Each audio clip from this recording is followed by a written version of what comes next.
Welcome to Ronin's Den. I am Steve. I am joined with my co-host Eric over there. He is going to be running Fabula Ultima for us tonight. This is the first official session of our campaign that we are going to be running.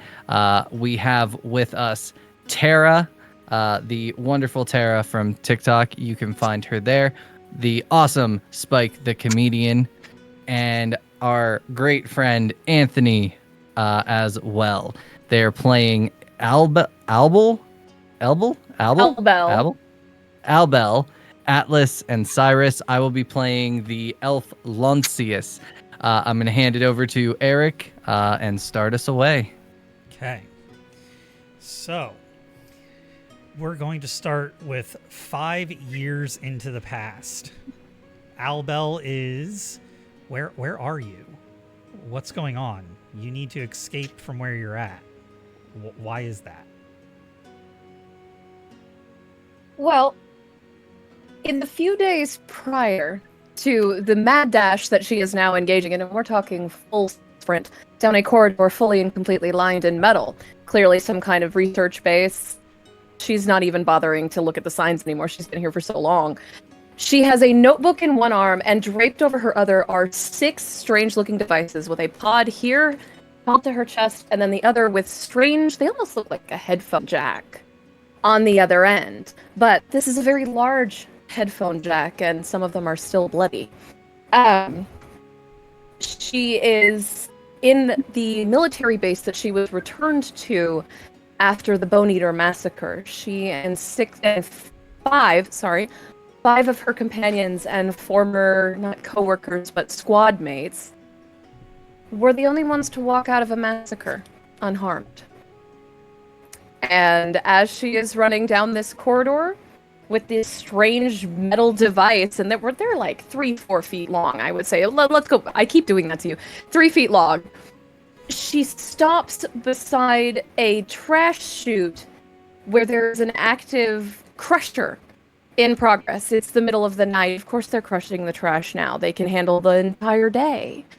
And one at a time, she is slamming these in, pulling them back out if they don't fall through the chute, and cramming them back in, tearing wires, doing everything that she can. She drops them, they clatter.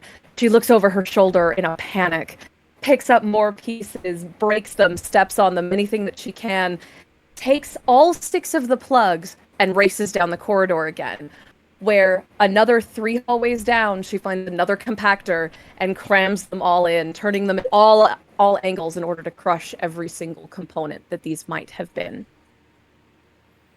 Okay. Underneath her arm is her notebook, which she has taken thick black wire and bound several times so that if they were to pry this away from her, there would be enough time where they were cutting it open to make sure of what it was, that she would be able to fight back for it with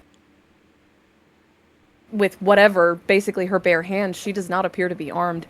And at last, as she sprints out of the military base and down a back alley out into the city proper, avoiding major streets but still ducking in and out of multiple different neighborhoods, she makes a mad dash for the harbor. Okay. Probably hopping the first boat out. After that, you get on the boat without fail, and it takes you to a small-ish town called Amara. That was 5 years ago. You've been living in this town for the past 5 years. I'm assuming in secret, not telling people who you really are, where you're from. Yes. Okay. Paladin, can you come handle Jillian, please? Sorry. Otherwise, she's going to start clawing at the door. 5 years ago, at some point in time in the past as well, Loncius was in the town of Artemis in the Darkwood. And they were getting a bit tired of just hanging around there aimlessly and were going to set out on their own. How long ago was that when you left town? Just to keep with continuity, I'm gonna say 5 years ago. Loncius decided Lancius is the fifth child of the noble family of the forest. It's not so much a so there it's elven. So the forest isn't like actually a town. There's not buildings or stuff like that. It's just like all of the elves kind of live there in huts or in trees and stuff like that. And being the fifth son, he didn't have, or the fifth child, he didn't have any duties. Like he's never gonna ascend to the throne. He's never gonna be like, unless everyone dies, which is unlikely to happen. And he just is growing bored of not having any duties or anything. So he decided he's pretty good with a bow. He can speak with animals and plants, and has decided he's going to go off into the world and see what else is out there beyond the perimeter of the forest. Okay. So that was 5 years ago, and you've wandered your way down southeast and have made it to the town of Amara, which for some reason you've taken a shine to. You've decided to make this your home base. Why was that?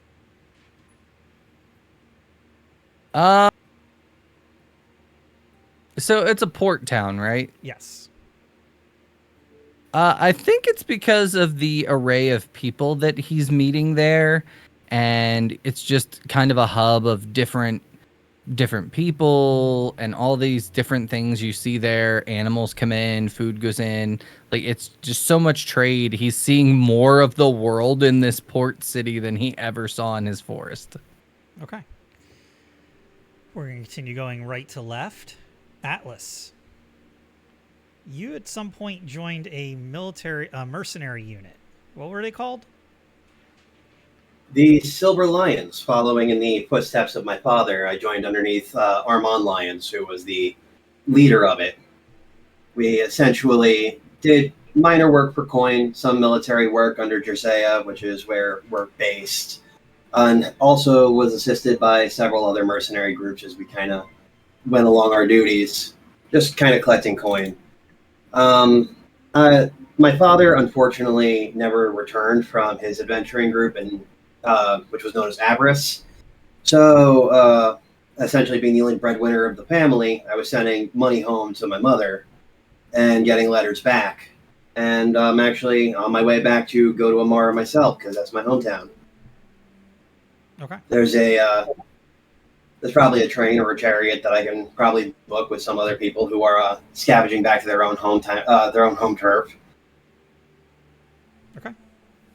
So you've been back home for 5 years. Have you heard anything from your father at all, or has that been kind of a dead end? The father's been a dead end, and upon returning home, I also found out that my mother had passed away a while ago. And apparently the letters that I've been receiving were from a third party. So I started investigating inside of the town to try and find out what third party might have actually had any sort of comminglings with my family, my mother in particular, to find out who would be doing such a thing, because they were actively stealing money from the family, from me, and impersonating my family as well, which has kind of led to a small-scale investigation. But unfortunately, and Jersea being of a non-noble house, I'm getting dead ends no matter where I go. Mercenaries aren't exactly noble knights, after all. Okay. And Cyrus. Cyrus was... did you grow up at Grieg's Abbey, underneath the watchful gaze of the church warden? Or is that someplace that you decided to make your home at one point? That is where he is from. So he and a few other orphans decided to enlist in the military, not seeing a lot of prospects out there. You think it would be farmers or merchants, and not really having the mind for the type of work.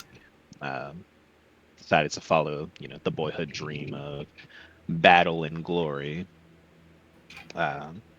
Throughout their time, he kind of came to learn about the experiments that were taking place, mainly from his squad mates, the ones who had joined him from the orphanage, had already undergone some of their own experiments and began losing themselves. Uh, Finding out that he was next in line to kind of like take this, I forget what it's called, having the magic tech being part of the mind control. His squad mates had pleaded with him to end their lives before they had completely lost themselves. With that being a little too much to handle, that perfect storm of a lot of shit blowing up that he doesn't really know what happened, but kind of found the perfect night to steal away and break a bunch of shit and go AWOL. Okay. What was the name of the military unit you joined up with? Was it one of the ones that's tied to a kingdom like Kholigen or a city guard, or was it one of the numerous mercenary companies that are dotted across the land? Our squad in the military called ourselves the Iron Wall, Okay. a group of guardians. We all were been on the front line, had our own shields, and did not steal away in the night before taking some of his former comrades' armor and shields. In the meantime, I guess in these 5 years, he's just been doing, contract mercenary work just to keep coin and just kind of hold himself away on the outskirts of a small village. Okay. That's And the Iron Wall, were they were they part of a standing military, or were they just like were they their own separate unit, distinct in and of themselves? I would say it would be under, like there was someone we reported to. Okay. So I guess part of the standing military, probably whatever the nearest kingdom would be. Nearest large kingdom to in the Amara region would be Kholigen. That would probably be the largest kingdom on the continent itself. So, okay, very good. So it's been 5 years. Atlas and Cyrus, you guys are going to have been taking up the same military contract here. You are out of town at the moment. You're on your way back. You're actively on your way back to town. You are within eyesight of town. Albel and Lancius, you two are in town. What are you guys doing? She has a small garage where she regularly makes steam engine repairs. She also she will go out to the dock whenever she needs to. So knowing her, she's in her shop. Okay. Or on a ship out at the dock fixing the engine. And by this time, you all know each other by this point in time. It's been 5 years. You've linked up. You all know who each other are. I imagine that Lancius is just wherever Albel is, and is just not really doing anything. He's just like he has this little book that he's like always writing down everything. Tara, is Albel, what's her pronouns? The She, her. pronouns. She, her. Always writing down what she's doing. Like, doesn't even know what he's writing. He's like, all right, she took this piece off and did this, and then she connected this thingamajig to this doodad, and that thing there goes to that thing. I could repair one of these. And she's Knowing very full like well and good. like sneakily teaching him tools and stuff. He's handing her tools. It'd be cute. Congratulations, you may actually be able to fix a steam engine. I said the 1/8. Why can't you find it? And she's like chucking it at him. Hold the flashlight. Get me coffee. Not now, son. Daddy needs another beer. Anyway. The crescent But ray. I also feel like since Lancius can talk to plants and animals and all this other various cool stuff, what exactly can he? Beasts, monsters, and plants.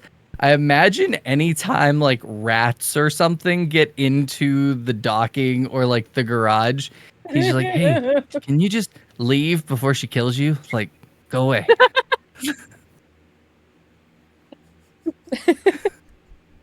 He's just constantly Yes. handling vermin pest control by telling them, "Hey, can you please leave? I'll give you cheese." That's And what take I this need. cheese. Don't tell her I took it. You've come to know a particular rat. He goes by the name Squeakers, and Squeakers kind of views you as his own personal grocery store at this point in time. He just knows. He just comes up and he's like, "Hey, any more of that cheese there?" Then I just hand him a piece, like, "Get out of here. She'll kill you. I'm not kidding. Like, Obliged. one of these days, she's gonna see you." Much obliged. Much obliged. She knows the Gruyere is going missing. He takes a little nibble of Oh, this. He's like, that's weird. I don't know what happened. he takes a nibble off the cheese as he's walking out the door, and he's like, "It's not sharp. Where's the sharp cheddar?" She didn't buy any this week. I don't know what to tell you. Come back next week. She'll have more. Fine. And just kind of scampers off. Panning over to Cyrus and Atlas, you two have just finished up a contract. What were you hired to do?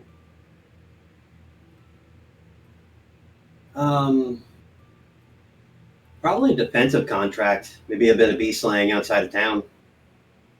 Okay.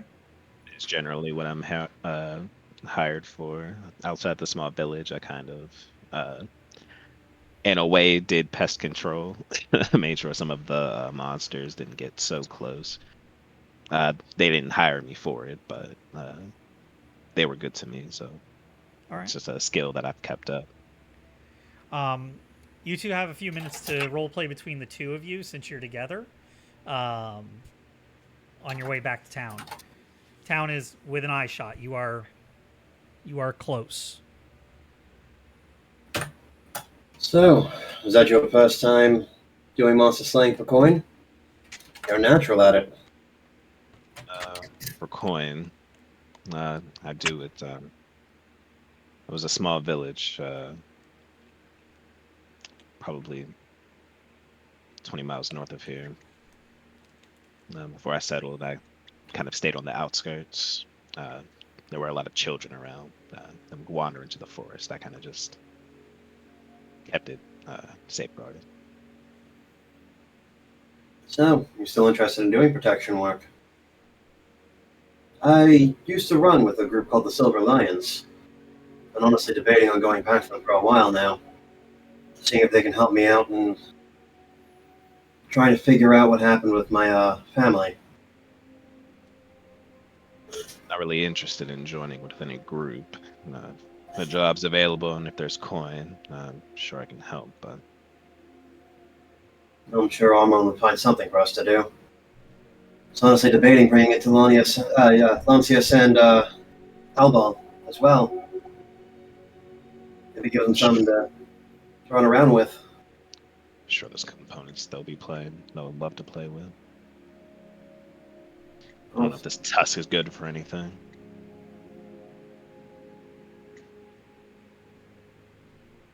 Who knows? Just something doesn't feel right these days. Mara just doesn't feel as welcoming anymore. You're from here. It's my home. Only used to be. And I suppose there's not much left of it to call home. Home is the road, the mission, the job. Drifted for so long. So, the road's always been a kind of home. Nothing more welcoming than something that can't turn you away. And you always have something to protect. You see him kind of reel at that as he kind of, not quick in his step, but he takes a hard step and just doesn't really add more to that. Well, On the off chance. Suppose we're going to find them at the inn anyway. Probably drinking cares away. Next round's on us, eh? And Atlas will shake his coin bag. Could use a drink. Halatius is probably bored out of his mind, probably drinking already. I doubt it. Odds are he's communicating with his rat friends. I always wanted one of those. They seem so fascinating. Maybe little things. They're adorable. Everyone's terrified of them, but with him, they're just so kind. They're like little dogs, really. With weird tails. But still dogs. Well, he keeps feeding them. I don't think they're going to go away anytime soon. Well, I mean, you do want to feed your pets. I suppose if you feed the deer, they'd get interested in you too. Quite. I need to polish my armor before we get back. Or before we do anything else. Well, lucky for you, I happen to know a smith in town. Oh, go ahead. No, go on. Lucky for you, I know a smith in town who might be able to help out in kicking some of the rust off of our gear before we head out on our journey. It's good. I don't want to get caught up with another job while our armor's not up to snuff. Also, if Albel asks to look at your armor to kick that rust off it, do not take her requests. She puts weird things in the armor. I've noticed. I like to kill my things myself, thank you. Last time there was bombs dropping everywhere. It was fantastically gory, but at the same time, it really didn't feel like I did the work. I ended up giving her the entire coin back that day. That's my damage. And they do as they do. Tankering where they're not supposed to. As you're having this conversation, you see coming from the west a medium-sized airship flying a Kholigen banner. And it seems to be heading directly toward Amara. This isn't one of their trading vessels, though. You both recognize it more as one of their war galleons. Or warships, not a galleon, but a warship. One of their smaller ones. Usually sent out for law enforcement purposes.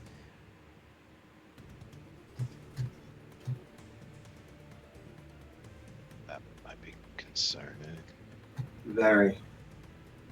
Let's quicken our pace. This town might need us. Okay. Let's go. And we'll start dashing off towards Amara. All right. As you guys are dashing off to Amara, we're going to pan back over to Lancius and Albel. Albel, you being the tinkering type, you hear the sounds of the propellers and instantly recognize an airship's on its way, which there's not a scheduled merchant run coming into town. There hasn't been an airship in town also for months. Okay. She is very sneakily handing Squeakers a piece of sharp cheese from her own lunchbox where Lancius can't see. Imagine tiny fist bump and then go. But she's hunkered over this engine where she has been consistently hammering on it for about 2 minutes. And all of a sudden, as she turns her head to look towards the airship, there's a significant thunk and rattle from inside as something shakes loose. It had looked like brutalization on this engine to the point where it's denting, but all of a sudden it kind of turns on, like it starts its beginning procedures. And she turns her head and looks over her shoulder and goes, "These are Falcon 4s. What? There's falcons out there? Yes, dear. What? No, wait. It's not time to tease you. No, there's an airship coming. They're not due for a while, and they're Falcon 4 engines. Normal merchant airships don't use Falcon 4 engines. They only have 1 or 2 standard engines pushing the actual gas bag. You don't understand. Anyway, this thing is pushing 4 engines. That is not a normal airship. Something is going on. Should we be And she's like- concerned? She actually drops her wrench, and it's not like a dramatic drop. She's not that far from the floor, but it's a definite clatter as she gets up and jogs towards where the door of the garage is open. And she's leaning out, shielding her eyes as she's looking up in the sky and going, this is impossible. Why? Lancius, get out here. You say that and he's like already over your shoulder. And she like bops him gently on the arm, kind of like, you, elf boy, what do your elven eyes see? A ship in the sky. Oh, where? Your eyes adjust quickly, dude. I'm blind. It's dark in there. Oh. It's not dark no more. Oh yeah. It's where is it? It's coming from the west. She's like still trying to shield her eyes. Oh, it's coming from the west, and it's coming in pretty hot. It's moving. It was this Okay. big, and now it's this big. It's just kind of giving you this look of, my God, you're precious. But it's kind of condescending. And she's like waving her hand in front of her face, trying to get her eyes to adjust. And then she looks up and sees the Kholigen banners and goes, oh, that's not good. Oh, that's not good. That's not good. That's not good. And she turns and still repeating this, she sprints back into the garage and she starts upending drawers from her desk. Going, I moved my rotation this week. Where did I put it? Where did I put it? Where did I put it? And she is digging Behind the through cabinet. compartments.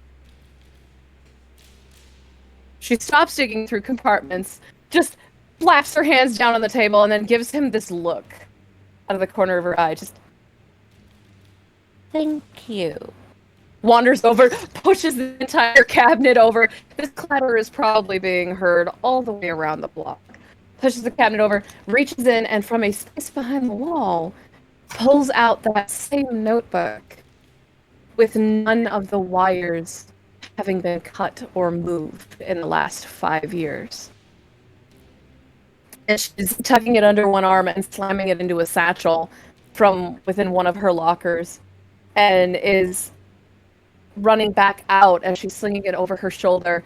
And she says, for the first time mentioning squeakers, Lancius, get squeakers. We gotta go right now. Get Atlas, okay. get Cyrus. They should be coming back today. We gotta go. We gotta go now. Okay. Squeakers in the Either I bag. go by myself or y'all come with me. She holds the bag open and he jumps in. Don't ever hide that we have a pet from me again. People Carry don't this. like them. She thought. Wait, say that again. Most people don't like them. Most people like try to kill them. I thought you'd be like everybody else around here. Rats cuddle. Why wouldn't, True. That's why very wouldn't I true. like a rat? I actually had one growing up. Oh, well, yeah. Cyrus and Cyrus and what the fuck's Atlas. Cyrus, Silas. Wow. Cyrus and Ooh. Atlas. They should be coming from that way. So let's go meet them. All right, we can meet them. We can meet them halfway. Keep an eye out for them. I have to keep my head down. I don't think you've ever seen me do this. She reaches inside the garage, and there is she has a peacock green, kind of halfway between peacock green and spruce, duster coat that is cinched near the center in a corset style. You've never really seen her put it on. Excuse me. She walks through the rain without this thing, and she takes it and she jams it on over the satchel, and obviously over Squeakers. And she pulls a hood up off of the back of it, pulls it way down over her face, and then starts sprinting, and over her shoulder says, "Until we can find a mud puddle, I have to have this on." Okay, if I see one, I'll let you know. Don't know why we need to get Fantastic. muddy, but I mean, that's your business. You don't, I do. Oh, good, because I don't want to get muddy. That's I assume we completely reasonable. She's, like, continue on until bouncing- we find them. Okay. She bounces back and forth this entire conversation between some kind of levity to ferocity and then back to that kind of levity and even-natured melodrama very, very rapidly, which once again is not something you have actually seen her do very often. Okay. I would imagine. No, not at all. Lancius is just continually like looking behind them and be like, "It's now this big. It's now this big." It's coming in. And it's quite just like, thank rapidly. you.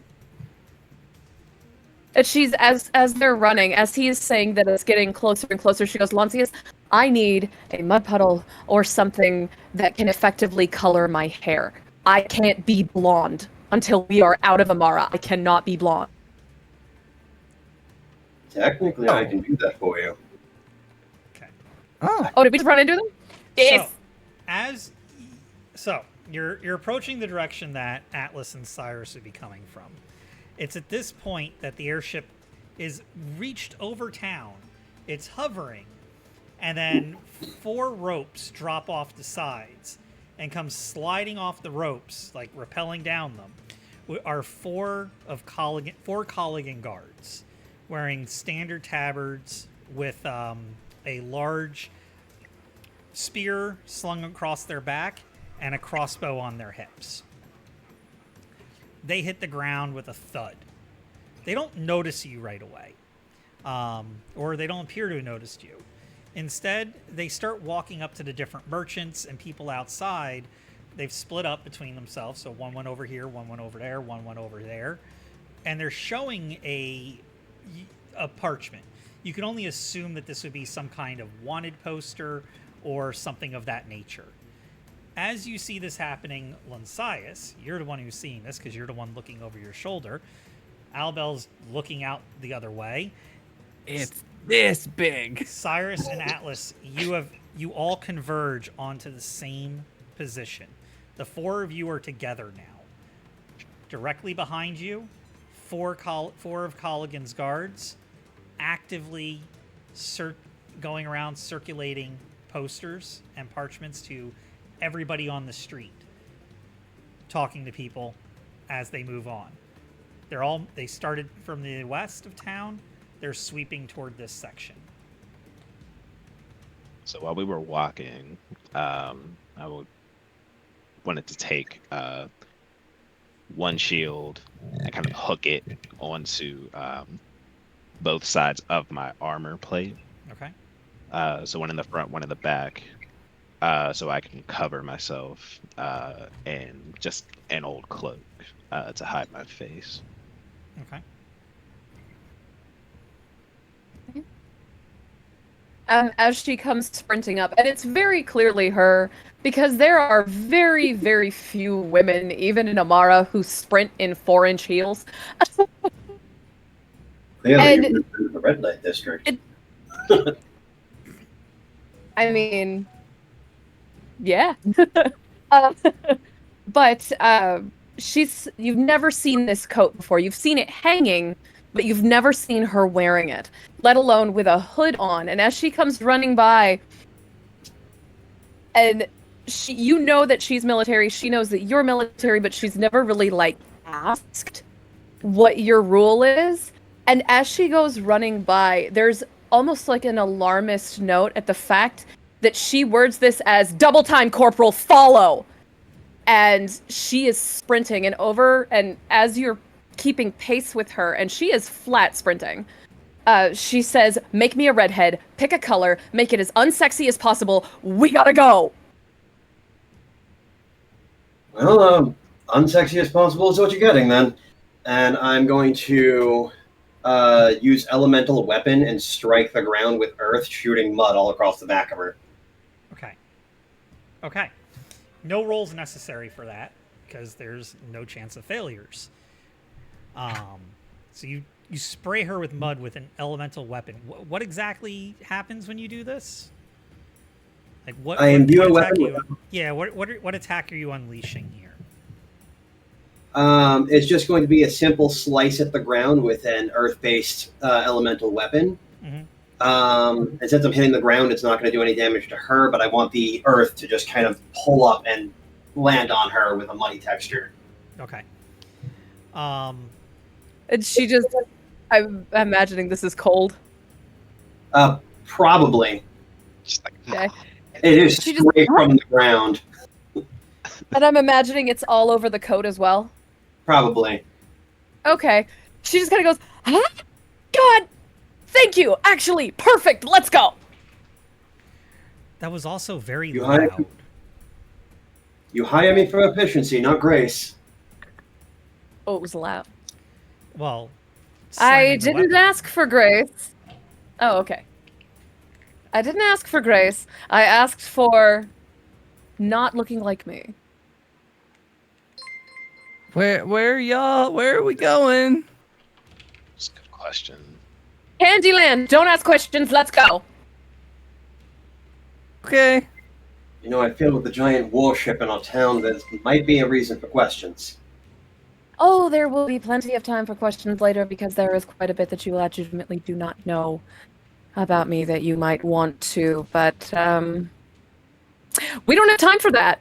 Anyway, down this way, come on. And she starts doing the same maneuvers that she did 5 years ago, jumping from neighborhood to neighborhood. Nothing is a straight line.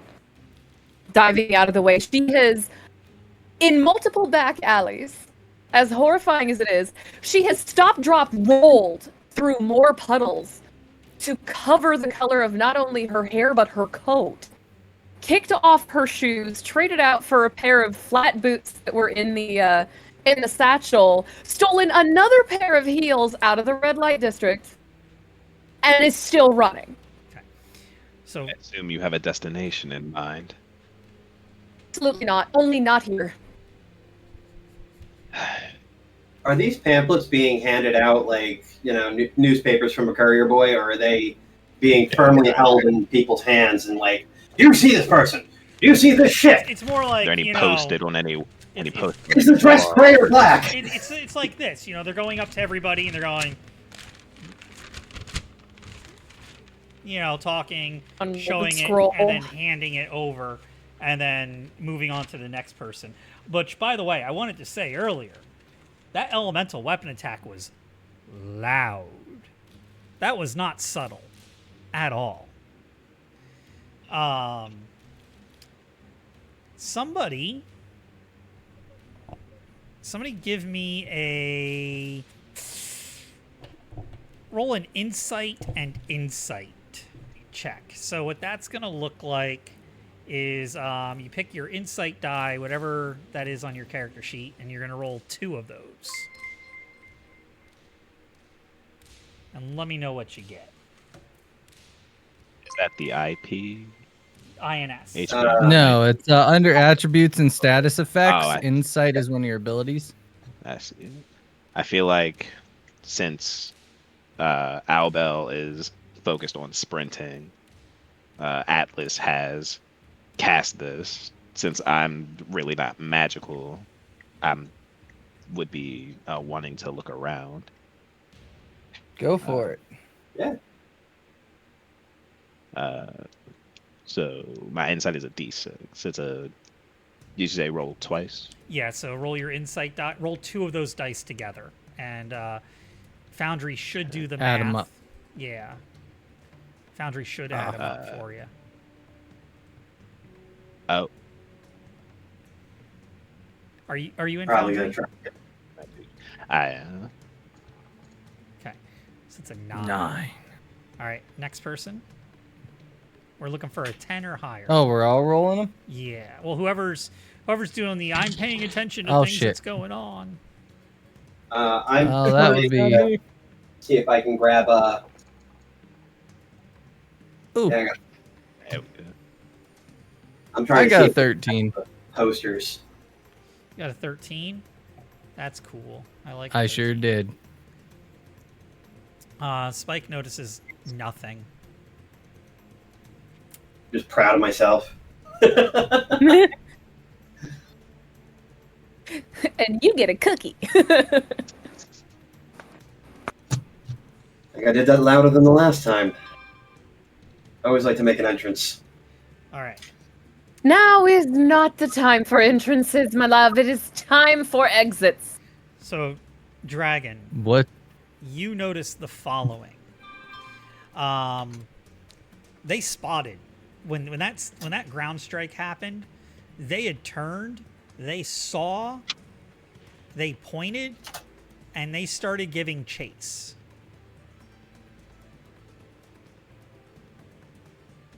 Oh, crud. Hey, I watch Albel do all this stuff, and like we turn a corner, and I look back and I see them like, hey, they're right on our heels, guy. Like they're literally right there. They've been following us this whole time. All that but fancy stuff you've been doing, it didn't matter. They're right there. She looks at him and she goes, "Are you sure?" Turns on a dime and sprints past the guards, back the other direction, and down another alleyway, not even explaining what she's doing to the others. They So, haven't seen Trying all to of her at once. pass the guards that are chasing you. At least like to the side of them, or down a side alley back towards them. Maybe not like directly colliding with them, Mhm. or side alley, something like that, to turn them around, give them an issue stopping and changing directions, as it were. Okay, so You let's move this to a conflict Almost like- scene. Conflict doesn't necessarily mean combat. It just means you need to figure out you have a goal that you're looking to do, and there's another group that's trying to prevent you from accomplishing that goal. So your choices are you could engage in combat, or you could try to evade the guards and get out of here. I'm getting could the... I Yep, maybe yes. Go on. could I maybe assist her? If I see her hit this 180, Mm-hmm. and if he's like, the guards are like right behind us, and I'm like, how close behind us? And try to match them in a way to where I stop abruptly and they run into the back of my back shield. Okay. So, yes, you can do that.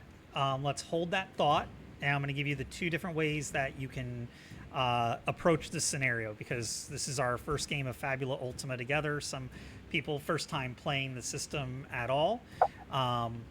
If we go that route, that will initiate combat at that point in time. So that is an option. However, you also have the option of resolving this conflict without entering combat, and we could create a clock with 4 items where each person has to come up with a part of the plan that they're going to help with.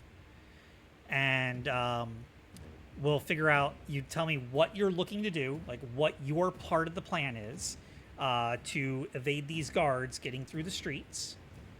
We'll figure out what dice we're going to roll. I'll pick one, you pick the other, and it's going to be based off your description of what you're doing to evade the guards. And if you can get more success, we need to get 4 successes, because there's 4 of you here. The guards do get to roll against you to try to avert that success. So we could give that... How many rounds of that would you like to go? 3 maximum? And if you can't accumulate 4 successes in 3 rounds, it enters combat. Or we could go the other route. You could body block them and immediately enter combat for whoever stays behind to do said combat. Those are your choices. I feel Atlas is probably leaning towards the combat. Somebody's attacking his friends with a warship and his town with a warship. That's some serious transgression right there. mind you, only 4 guards have dropped out of the boat, the airship, and all 4 of them are in pursuit. So you don't have to worry about like, the contingent. If I see Cyrus holding back, I'm going to be like, yeah, no, brothers in arms. I'm going to take this guy with me. Lancius is probably going to fight if they're fighting, so I assume it's probably going to be combat. Tara, if you would like to continue running, you could do so. It's going to be combat. Okay. It's going to be combat. She's going to turn around and see her 4 knuckleheads that she has decided are hers. And be like, oh, we could just, okay, fine. Okay. We can fight, fine. We can keep running or we can deal with it now. So? And then she's just like, oh, this isn't the end of it. This isn't the end of it. There's going to be more coming out of there. So we have to do this quickly. Then we send a message. And I throw my spear towards the ground in a defiant, like, loading my shotgun stance. Shells fly out. All right. So combat has been initiated. All right. So the way combat works in this game is, for initiative at least, you don't have to roll anything. One of you is going to go, then an enemy is going to go, then one of you gets to go, and then an enemy gets to go, and we'll do that till everybody's taken a turn. Initiative it's popcorn style, so you don't have to follow the same turn order every round. You can change up your turn order based however you guys want to do it. Also, on your character sheets or just on a piece of scratch paper, if you have not done so already, please mark down that you have 3 Fabula points. These are things that you can spend. I have the Foundry set up to the screen for like the quick rules. So you can see what you can spend. Also says on the character sheet what all they can do. Yep. So you got that there. You also have your actions on your right side, which, are your attack, equip, guard, hinder, all that neat fun stuff. The objective of this conflict, now that you've entered combat, is to defeat all 4 of the soldiers from Kholigen. Also, just a friendly reminder to everyone, spend your Fabula points. That's how we get experience. Yes. Do not hoard them. If you hoard them, you get them back at the beginning of next session. If you don't spend them, we don't get experience. And I like leveling up. But please keep track of how many Fabula points you each spend individually. I will be asking that at the end of the session. So that would be initiative. Whoever wants to go first may go first. I feel like Cyrus should go first. He was the first to turn back, and I was like right after. Agreed. Heck yeah. I'll go last because I decided last second to stand and fight. Okay. So I don't know if this tracks like this, but my goal was to basically just like body bump him to hopefully either create a little domino effect or at least stagger the one. Okay. So that would be a hinder check. So what you're going to want to do on that is you're going to roll your might plus your might. So 2 might dice at the same time. And you are looking to hit a target of 10 on that. You said might plus might. So might plus might. 2. So that'd be 2d10.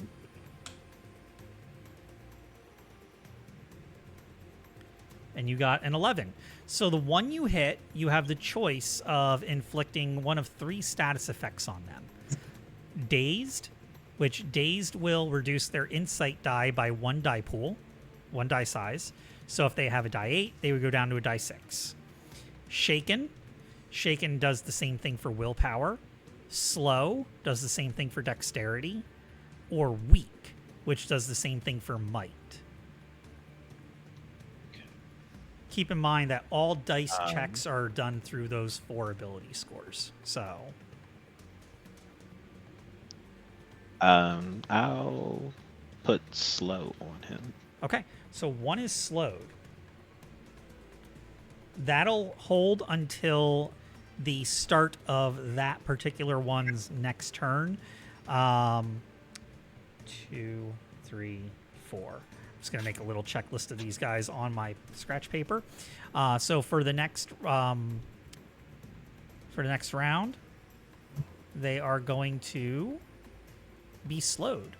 So their dexterity will be 1 die less. So any attacks or checks that they have to make with dexterity, that particular one will use a die 6 instead of a die 8. So good status effect drop. We'll actually have that one go first because it's slowed, and I kind of want to play with its status effect. The way attacks work in this game, it's random all the time, every time. It follows video game logic. So there's 4 of you. Each please pick a number between 1 to 4. 2. Oh, that's not a D4. 1. Okay. 3. I said 2. I got tagged. And Cyrus, that means you're number 4. Okay. Okay. So what that is video game logic. The enemies are always going to attack the players randomly. So there's no, like, unless you use an ability to gain threat, they're going to do a random attack. And it's going to be based on a die 4 roll every time. So the first one that's slowed is going to take a die 4. It's going to strike at Spike. It is going to use its heavy spear to do that, which now, instead of a die 8, it's a die 6 plus its might, which is a die 8. It's going to roll. All right. It got a 10. Spike, what is your defense? My defense is a 9, but he rolled an even number. Can I use my counterattack ability on him? Yes, you can. All right. So then I just roll back, right? Right. So you do it. You do a standard attack now. You still take the hit and the damage, which I just totally lost. Which number was which on my screen? Oh, there we go. I can click down. Ha. So you're still going to take 8 and 6. I'm sorry, 6 and 12 is 18 damage, but you get to strike back and hit yourself. Okay. And I roll 2d10s and total that, right? Correct. And the target number you're looking to achieve is 11. I got a 14. Okay, so the high roll on that, if you ever lose it, you just click on the 2d10 and it'll show you the 2 dice that you rolled, was a 9. So to calculate your damage, you take 9 and you add that to whatever the damage modifier for your weapon is. Damage modifier for my weapon is 12. 12. So what's 12 plus 9? 21. 21. Youch. You seem to have made a mistake. Allow me to correct it.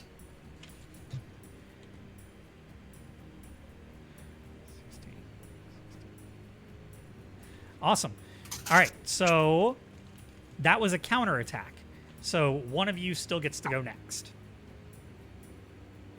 So that would be me going next as well, I guess. Yep, that Unless my counterattack. counterattack. Yeah, counterattack doesn't use your action. All right. Round 2. Would elemental weapons still be on? Because it lasts for the scene, but technically that scene is over. I'm going to say that scene was over because you weren't in conflict at that point in time, and we moved into a conflict. Actually, yeah, no, that scene was over. All right. In which case, I'm going to spend 10 mind points to use Blade Storm. Okay. That'll allow me to make my weapon multi-2. Okay. And I will make my roll here. That's a 12 to hit. That does hit. and that's going to be an 18 to 2 different creatures. All right, so that's 18, and we'll put 18 there. So that's 9, 39. Okay. Now one of them's gonna go. Number 2. Who does number 2 work for? Me again? Right? Oh, Can we man. counterattack a second time? Yeah, I don't know if I can use my my guardian stuff at this point. Have you taken a turn yet? So that body block, I don't know if that counted as my action. Yeah, that was your turn. That was your turn. Okay. So yeah, unfortunately Can't this help round, that. unless you have something that says it does not take, unless you have something that specifically says you could do it even if you have taken your action, most guardian abilities you have to not have taken your action yet. Meats, does it hit? Meats does. Protect. Oh, I'm sorry. Protect says when another creature is threatened by an attack, spell, or other danger, you may take their place. Any checks that are a part of the danger will be performed against you. You may declare the use of this skill before or after the checks have been made. If the danger already affected you, it affects you twice. Result of instances separately. You also cannot protect multiple creatures from the same danger. If you use this skill during a conflict, you cannot use it again until the start of your next turn. Yeah. So that looks like you do not need What's to your have... defense? What'd you say? Sorry. No. What was your defense? My defense is 6. So your defense is a 6. Wait. Are you wearing armor? Yes. I have a bronze plate. I have bronze plate and 2 mithril shields. Your bronze plate gives you a defense of 11. Oh. I'll fix that. Yep. That is fixed. And you had a bronze shield. 2 mithril shields. Two And since mithril they're shields. not in my hands, I left them on my... They're like on my front and back. Where did you get the mithril shield from in the book? Do you remember? I do not remember. I just used whatever Zenith I had. I just have no more Zenith. I just spent it on those. You mean runic shield? Also, just a throw. Let me see if I can find it. Also, just to throw a quick correction in there, the guy who I hit with a 21 was only hit with a 12. When you use counterattack, your high roll is 0. Okay, so 12. Yep. I wrote mithril, but now I'm searching for it. I don't see it. Yeah, the starting shields are on page 169. There's bronze or runic are the only options. Yeah. Okay. I just didn't know if you reflavored one. Because reflavoring it to be, a mithril shield, if it's a bronze shield or a runic shield, it's totally cool. I just need to know. I which must was have the just. template. Yeah. I guess it was the runic because I spent the money on that. I believe. I must have just wrote mithril, just thinking mithril from just games. Okay. So that would actually give you another +2 to your defense. So that would be a 13 defense. So you could use that protect and negate this attack. I will do that. Okay. You just cannot... Sorry for my confusion. Oh, no. That's all good. It's all good. Session 1, man. We're all going to be a little confused here. Did you take the dual shield bearer by chance? Yes. Oh, So he actually has 2 shields. He's Yeah. super defended. he's got 2. So add another 2 to that, so that'd be 15. He's a fortress. Yes. Iron Wall. Yep. Iron Wall. Your regular defense is a 15. So yeah. God, we line up. Iron Wall and the Scarlet Spear. So that doesn't count as your turn, but that does mean you cannot use Protect again this round. Until my next And turn. then after you get your next action, then you could use Protect again. Got it. Okay. Okay. So that was their action. So that'd be 1, 2. That's 3 of them. Who's up next? That'd be me. Okay. I am going to spend 10 magic points to give my bow shot a multi-strike, a multi of 2. So I'm going to shoot with my bow. That is dex plus a dex. That's a 10 and a 10. Roll that. That is horrible. Yeah. Wow. You missed. I missed. So, nothing. Okay.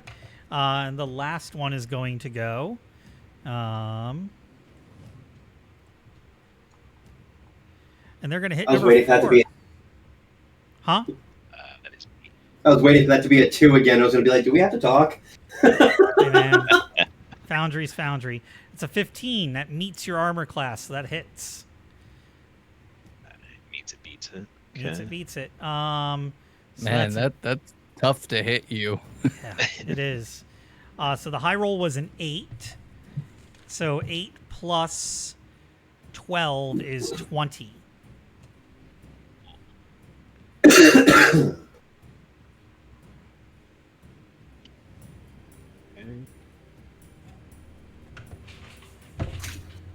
I'm down to 45. When does Crisis is Half. more than halfway down? It's exactly half. Yeah. Okay. All right. Tara, you're up.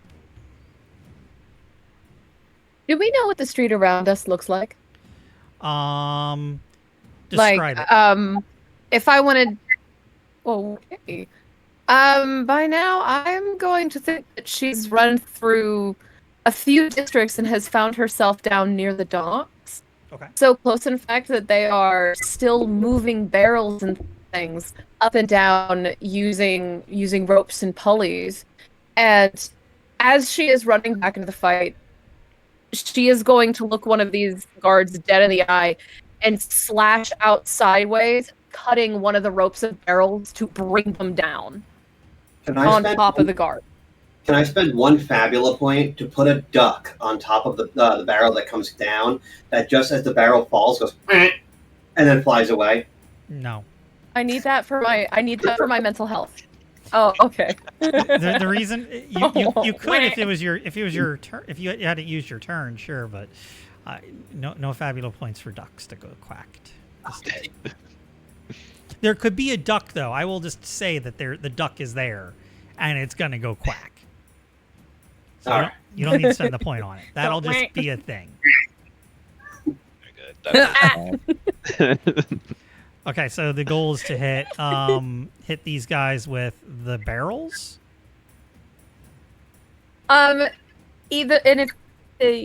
Yes, Okay. to either hit them with it or create hazards in the road. Yes, it's going to be something that everyone has to deal with, but it's everyone dealing with them. Okay. So, and I would say they would be barrels full of palm wine, so they're going to get sticky and smelly because palm wine sours very quickly in the sun. And this was a very rapidly moving pulley system. Okay. Use your standard range attack for that, however you're going to do that. And the damage for that is going to be the high roll plus 2. We're going to use the improvised ranged category for damage on that. I'm so sorry, but what do I need to roll for range? What weapons? Because I only do you have the rapier and the shield.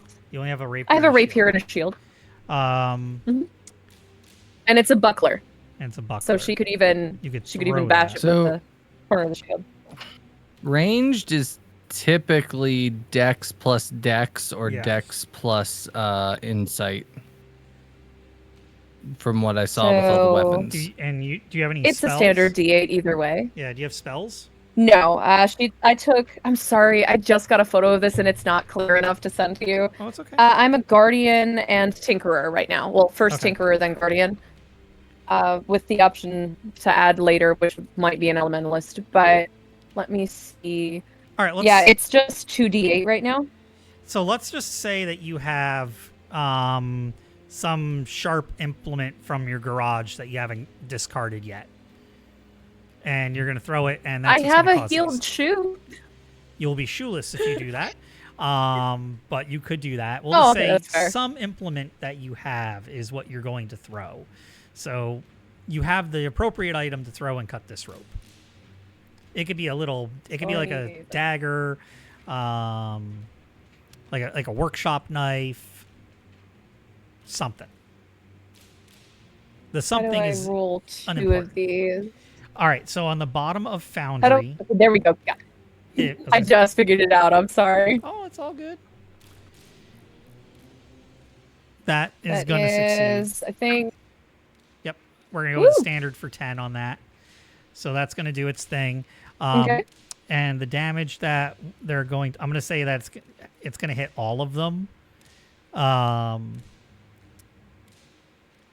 because the game is, supposed to be friendly to the players, we're not going to have them hit the players, but the barrels are going to hit the enemies. They are going to take, that's an 8 plus 2. They'll all take 10 points of damage. And while this is happening, like as the barrels are breaking, she is just going to be staring one of them in the eye, just, oh, you came to the wrong party kind of thing. And while she's looking at this man, she's going to just say to the crew, "It is time for drinks, isn't it, gentlemen?" Say I needed one. Is that wine flammable by chance? Palm wine? I believe so, yes. I'm talking about game-wise. Do we want it to Oh. be? Because you could spend a Sorry. Fabula point and make it flammable. I'm going to spend a Fabula point and make it flammable for my next turn. Okay. All right, take your turn. You go right now, buddy. Ugh. I'm so Albel, ready You're up for at that. the start of a new round. Yep. Albel, you've given me a gift this day, and I will spend 1 Fabula point to make it flammable. I'm then going to use 10 mind points to ignite my weapon and fire for the rest of the scene. And I'm going to use my free action with that to make an elemental attack. Okay. I'm so here for this.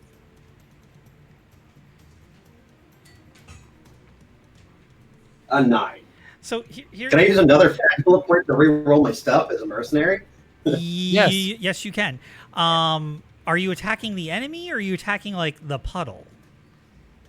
Well, if I attack the puddle, it'll set them all on fire, so that would probably be the best way how to go about it. And smaller AC, I think.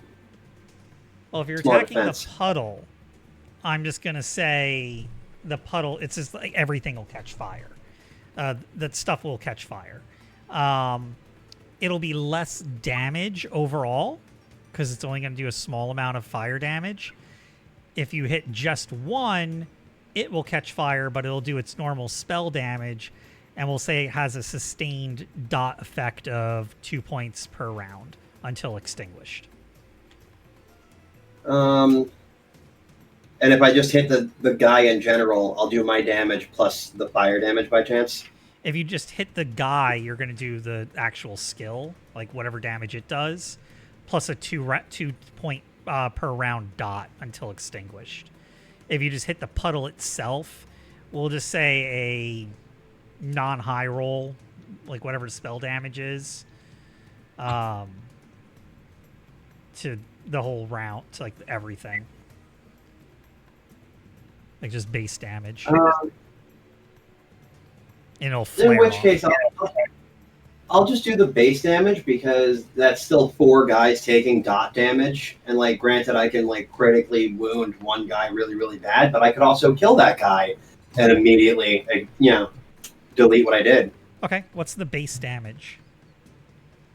It doesn't have a base damage. It's The spell is cast on a weapon equipped by a willing creature, which the creature Right. is me. What spell is it? Because Spellblade, you cast an offensive spell. So which offensive spell is it?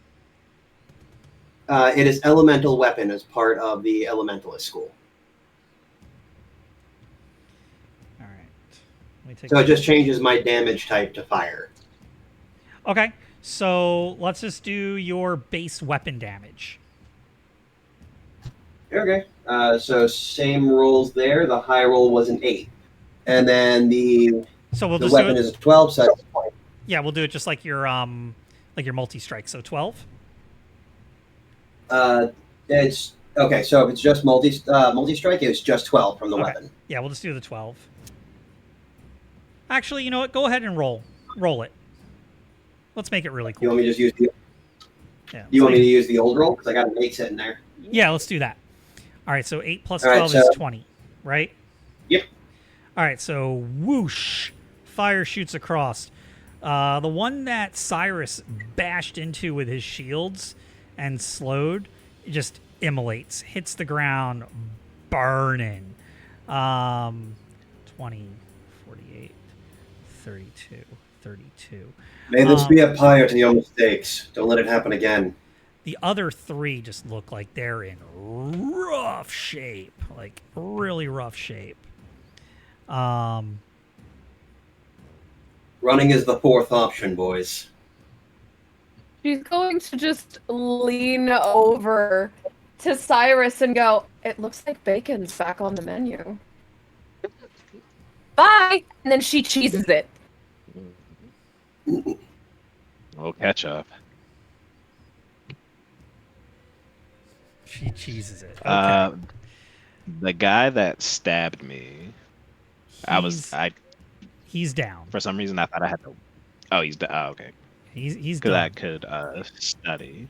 Because I can study whenever someone does damage to me. Mhm.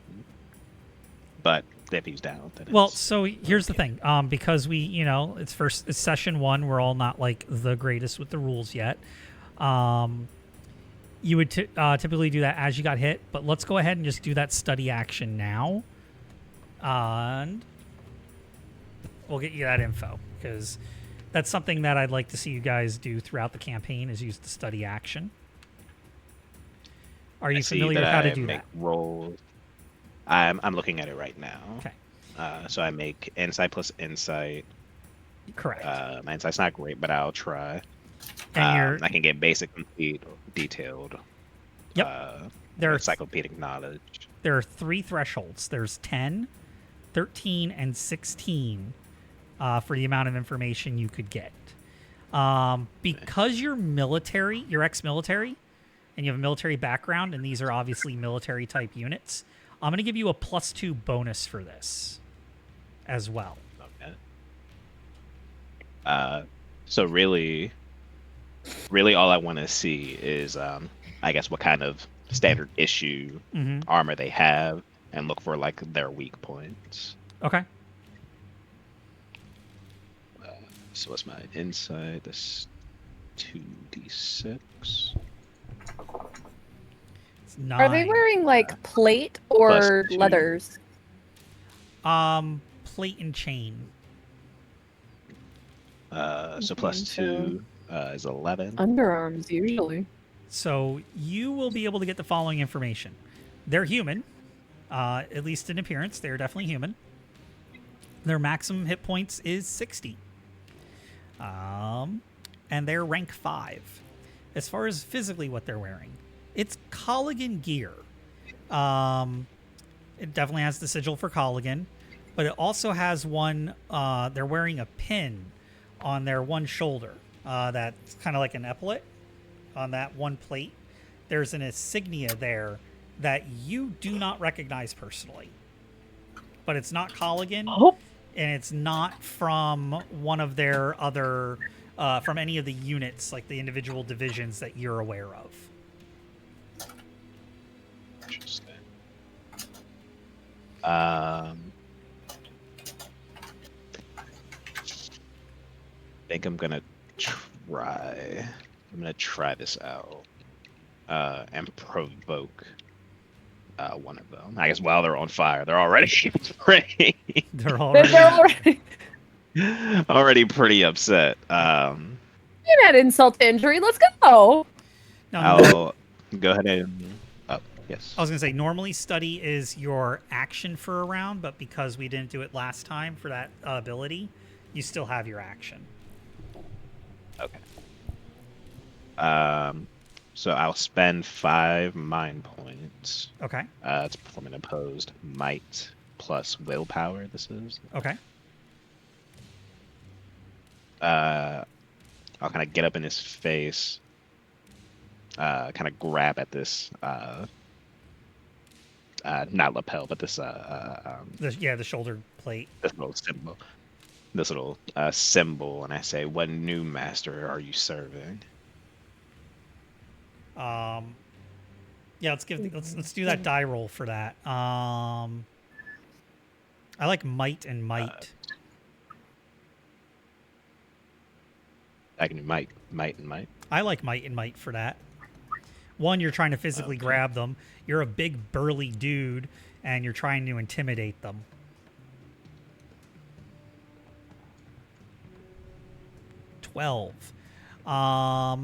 So that will, on an open check, get you kind of a minimal success. What are they going to say? So while you're able to grab hold of them, he looks you in the eye and he's, "I'll never tell you who I'm serving. It's unimportant. Sooner or later, you'll all be under our control anyway." And he's going to just, since that's going to be his action, you have him grappled. He cannot go anywhere else. So that's what I'm going to give you there.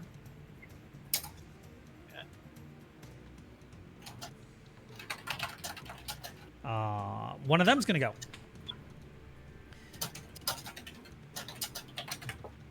For number 3. Hey, that's Lancius. No, I believe I'm 3. That's what I said. It's you. So he's going to try and stab you with a spear. And that spear... He's probably going to succeed. ...is a dexterity plus might roll, which is an 8 and an 8. Is a 7? He fails. He fails. No need to protect me, man. I'm good. All right. That's like I'm just walling up. But I want to give him the business. Just being a wall. Try to go into crisis. Well, since Tara ran, I assume that's me. I'm gonna do the same thing I did before and try to do a multi-strike again to the 2 that aren't grappled. Cyrus is like, Atlas, hit me. We're gonna spend that Fabula point. Okay. To re-roll that because that is 2 terrible rolls in a row, and I'm not dealing with it. That's a better. That's a better. Yeah. So that is a 18 points of damage to both of them.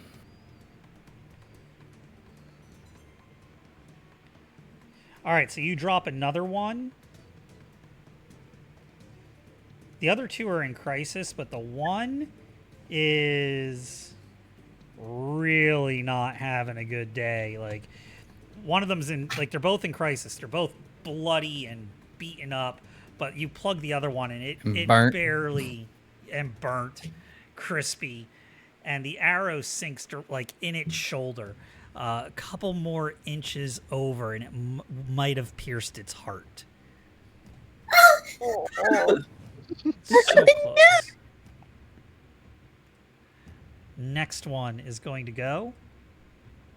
I was just say just a little to the left. 4. Who's number 4? Thank you, sir. May I have another?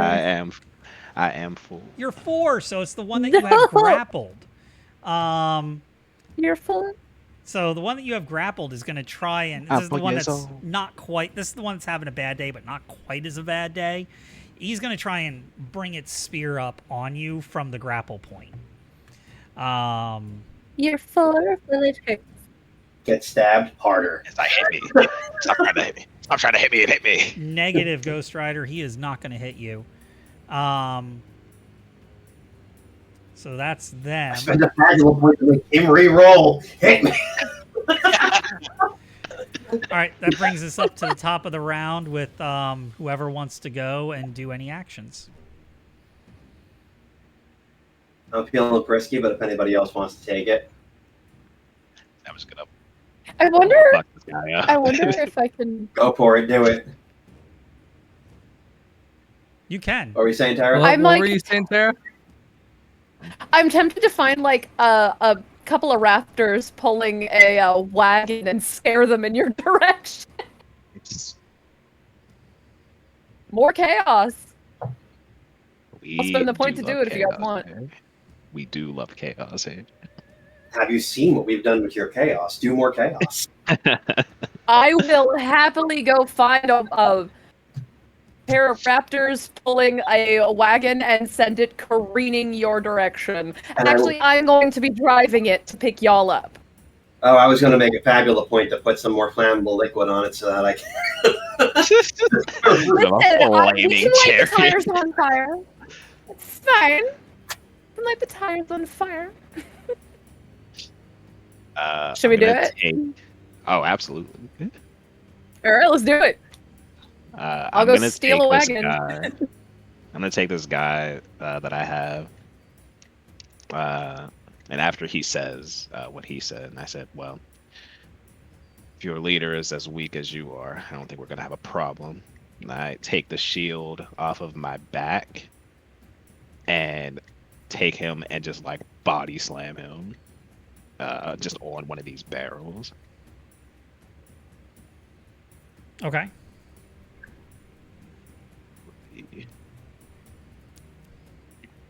So now I have to see how to add that again with the shield bearer.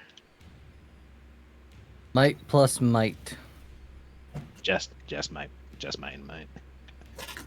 That's for the to hit, yeah. Okay.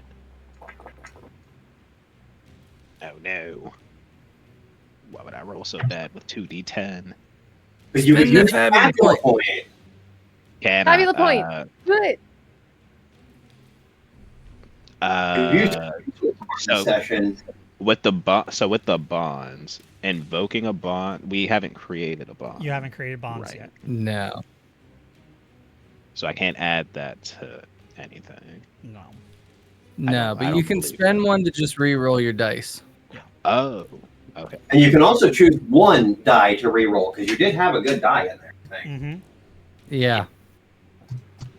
So I'll just roll. I don't. Yeah, just I don't, re-roll. You can just roll one I of don't know those. which one. You rolled a 2 and a 7, so you can just roll another D10, and we'll just keep the 7 and add the new D10. There you go. 17. So 17. And I will chalk that fabulous point down. That's 3 experience. So that's a hit. That down. How much? Now the damage? damage is. What do I add for the damage? I'm So you said you were sorry. doing like a body slam on thing, page- right? It's on. No, it's his attack on page 197. High roll +5 plus extra damage equal to your level in defensive mastery. So 15. What? Do you have any defensive mastery?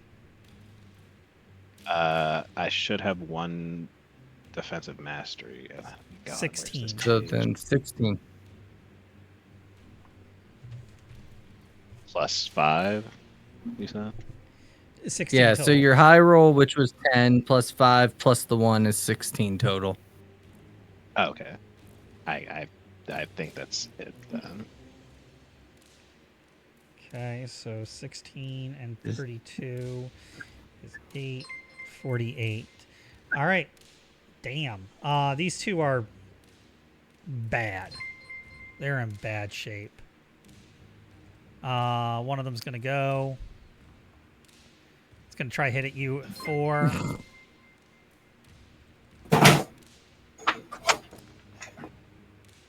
It does not.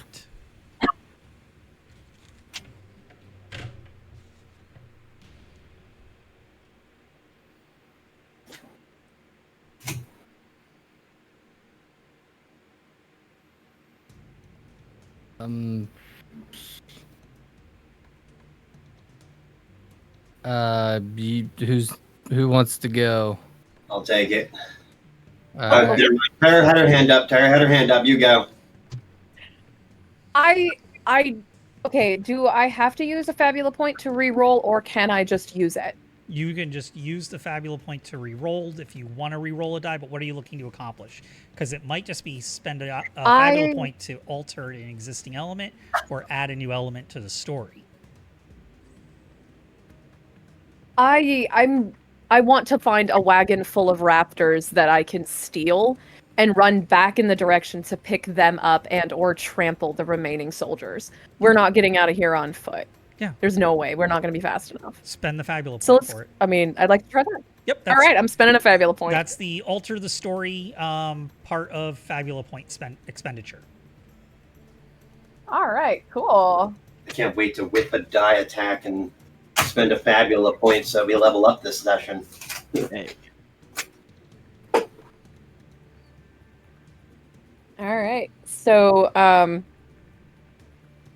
well, while running up the street, I would say about a quarter mile up the street, however far she can get, she's going to come across a set of raptors hitched to a wagon that is carrying more wine.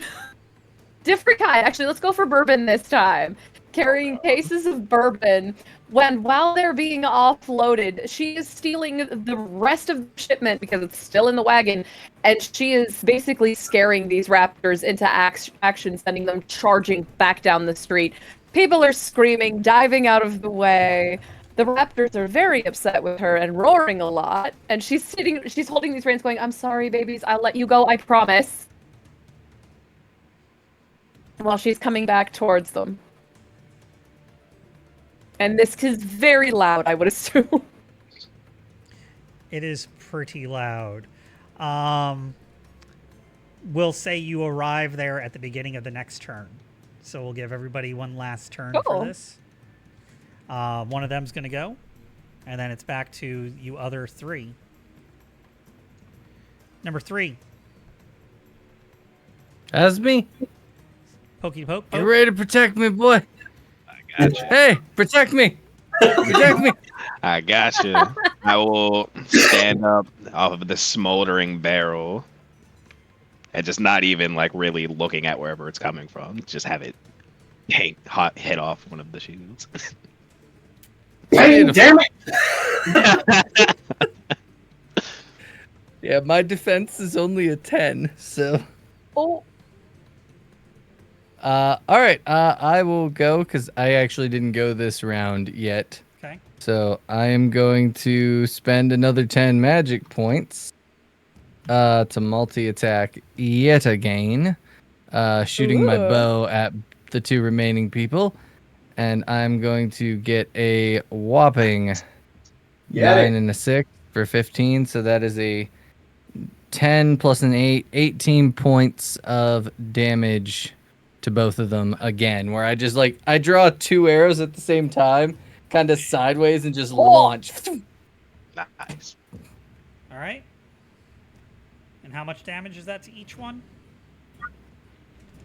What did I just say? 18. 18. One is down. Definitely. Ooh. 6. Yeah, that other one's down too. Boom. You knock both. You take both of them down. Out of one of them has a satchel with more of those rolled up posters in it.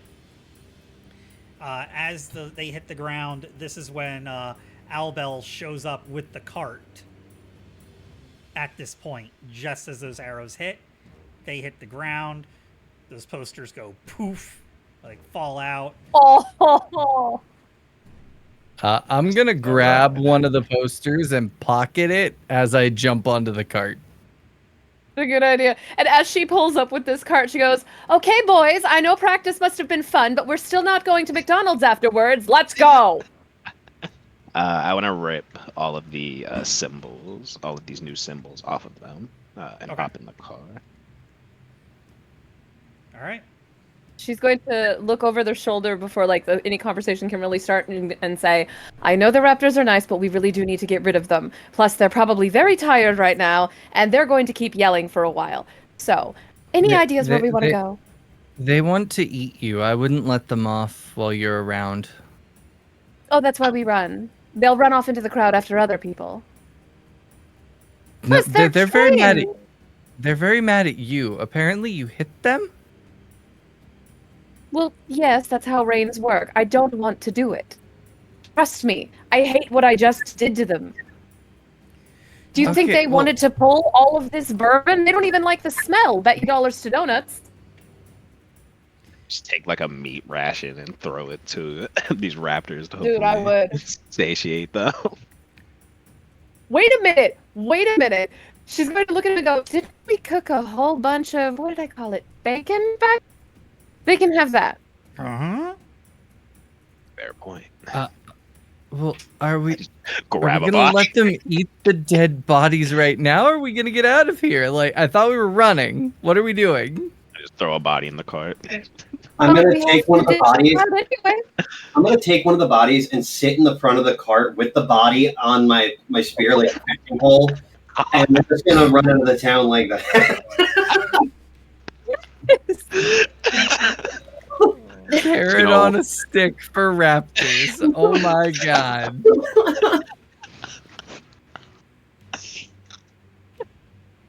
Still smoking.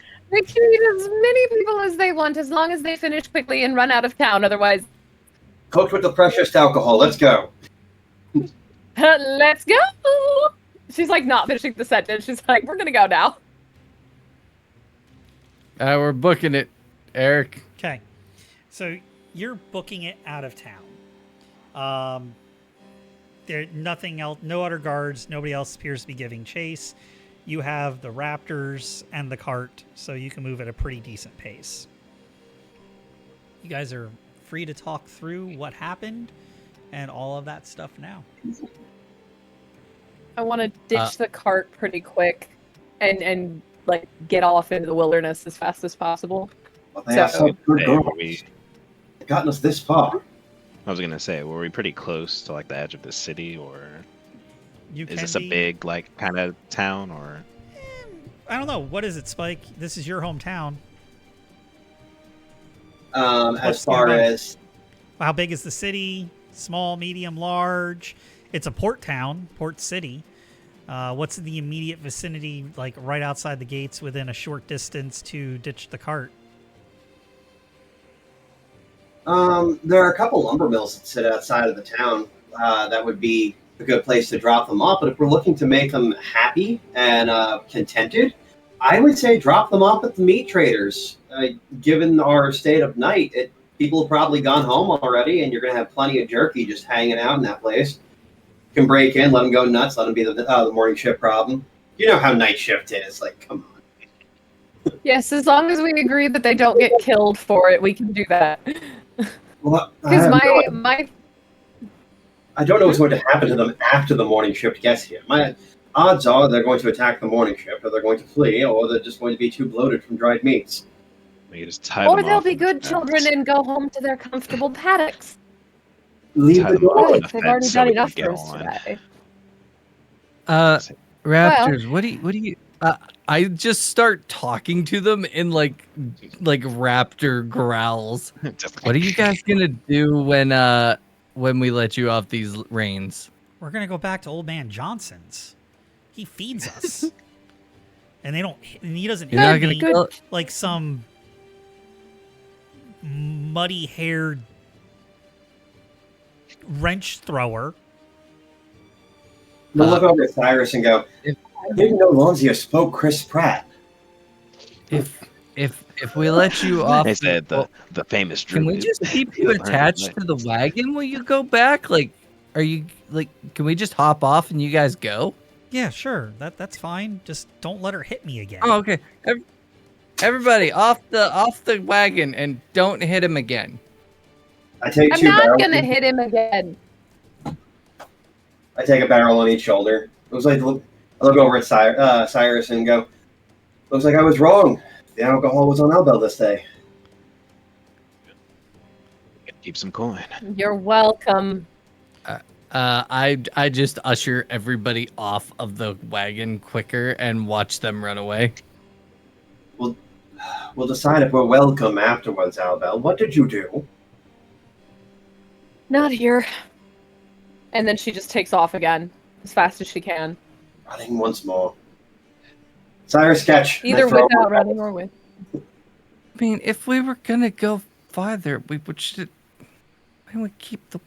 Because they're going to be Lancius. looking for the cart, Lancius. They're going to be looking for 4 people in the cart. So we get into the tree. And she's, line, like, it'd be hard to incredulous navigate at with him. it anyway. It'll be hard to roll with it anyway. So we'll need to find And a space to loud. kind And of, those. hunker down. She's, like, nodding and gesturing at Cyrus as he's talking. Like, yes, thank you. They are tired because they just dragged however much bourbon that was in the back of that down the street. And they're gonna be loud and noisy. Can we just go? Can we just go? In their defense, they were paid in man meat. But, okay, we're going. Let's go. If anything, it should at least be inconvenient for them to come out here. Okay. It's getting late now. Making camp might be a good idea. Coming soon. You are losing daylight. Once we find like a pretty decent clearing, I can just start. Zaris doesn't even like start. He doesn't even like confer with the group. He just falls back into old training that he's been through. Just tying off stuff. Just tying off ropes, getting materials for fire started. That rolls up. This will be the Albel's spot. the same, and then she's gonna go find a stream to clean up in. So, Don't wander too far, Professor. She looks over at you and goes, "Sir, if you've seen one naked woman, you've seen most of them. I'm not going far at all." I've never seen any. We better take you somewhere local.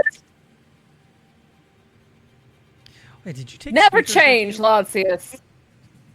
Yes, she pulls Squeakers out. Actually, this is perfect. She picks up her satchel, pulls Squeakers out of it, smooches his forehead, and then hands him over to Lancius and goes, "Protect my baby." Why didn't you And tell does me not that you were friends indicate- with her already? Does not indicate which one the baby is. Double dip in the cheese fund, man. She gives me the sharp stuff, and you give me the cheap stuff. Ah, fair enough. So, Play both sides. I'm gonna set up a tent, guys. I'm gonna spend 4 inventory points to set up a magical tent so we can actually rest. Okay. During a rest scene, you have the ability to form bonds. So what that means is you can list another character in the group if you would like and assign one of those emotional bonds to them. You cannot sign the same bond more than once, so only one person could have admiration, loyalty, affection, inferiority, mistrust, or hatred. So you have 6 emotions. You can use each one time. And We you can only create assign one while you're resting. Yes. So you can pick one person, one bond. The other rule is you cannot have, say, the stacked ones. So on your character sheet, admiration and inferiority are stacked. You cannot have those two ones assigned to the same person. You can't admire them and feel inferior to them at the same time. Yeah. Okay.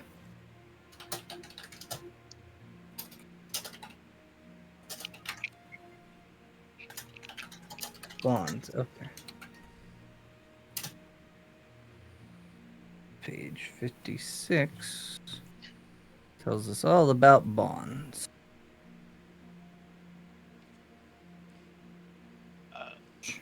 So there is more to it than just the 6 things here.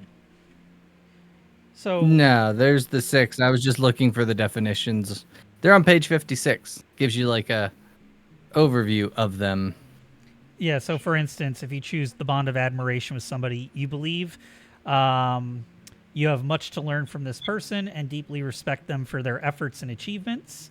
If you have inferiority, you envy the person and feel like you would be powerless against them. Their very presence frustrates you, acting as a reminder of your failures. And it just has a little bit of for each one. Also, since the tent was used, anybody who took any damage has full hit points yet again. What about mind points? Mind points as well. All status effects have been erased. All hit points and mind points have been replaced as well. It's kind of like a tent in any JRPG.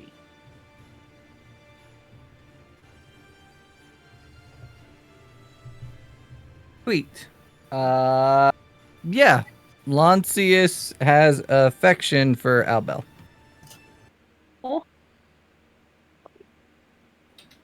Oh, that makes me happy.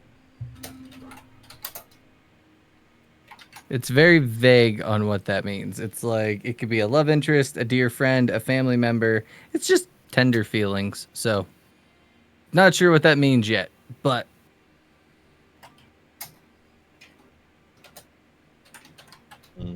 I will. Oh, sick. That makes an arrow. Cool. Didn't know that. Huh? It's a new word program that I'm using, and I realized that if you do a certain thing and then press space, it turns what was a typed arrow into an actual arrow. So I'm taking notes over here. Like a good all boy. right. I will create I've been a bond of loyalty with Atlas.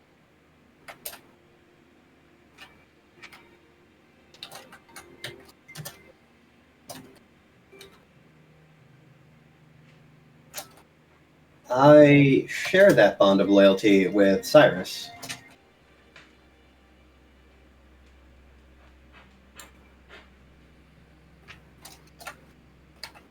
So while Albel is cleaning up and they are setting the fire and all that, while Lancius is setting up the tent, he's gonna look at the paper that he snatched out of the air Mm-hmm. And see what it is. So it's actually a wanted poster with Atlas's picture on it, calling for the arrest of anybody associated with the Silver Lions. Oh. Oh. He's looking at it and he just like he tucks it away, puts it back in his pocket, finishes setting up the tent, and like while everyone is like finally settling, but yeah, Tara, did you pick a bond? No.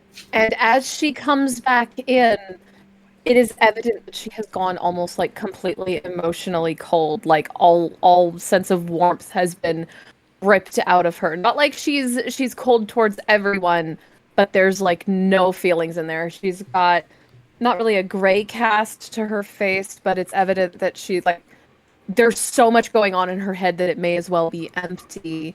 She's very clearly afraid of to some degree, but not like active fear. There is cold dread in this woman. That 1,000-yard stare. Yes. A bond of affection towards squeakers. Squeakers! That is possible to do. It does not have to be toward a player character, or yeah, it could be toward NPCs. I was curious if I could make a bond towards like not these guards specifically, but like people in the military.